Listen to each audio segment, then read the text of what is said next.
IFM News. IFM News. IFM News. Sports. Mangrugitang Aldaw iti Miyerkules iti may 10th Aero Gymnastics Asian Championships pakipagpartisiparan ti nasurok upat aribo a gymnast manipod iti 12 pagilian nga agbabalubal iti Tagaytay City Velodrome.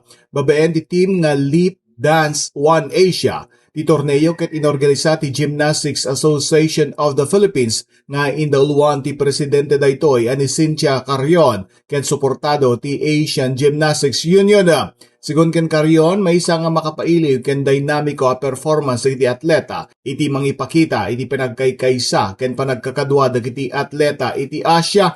Makaawat dagiti podium finishers iti naisang sangayan a medalya pakitampukan iti sikat nga Taal Lake ken Bulkang Taal. Bayat amang tedmet iti linglingay iti kompetisyon dagiti official a mascot nga isuda bughaw ken lila. Impetengmet ni Philippine Sports Commission Chairman Patrick Gregorio nga may isa na pintas daytoy agundaway a may tampok iti pintas iti Tagaytay City manipod iti pagpaspasyaran nga People's Park in the Sky ken Picnic Grove agingga iti napudot a bulalo iti Mahogany Beef Market nga sigurado a makaibati ni napintas apadas kadigidigangan naet dagiti bisita ken atleta.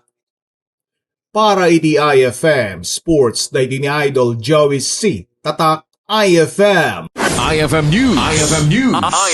IFM News. Sports.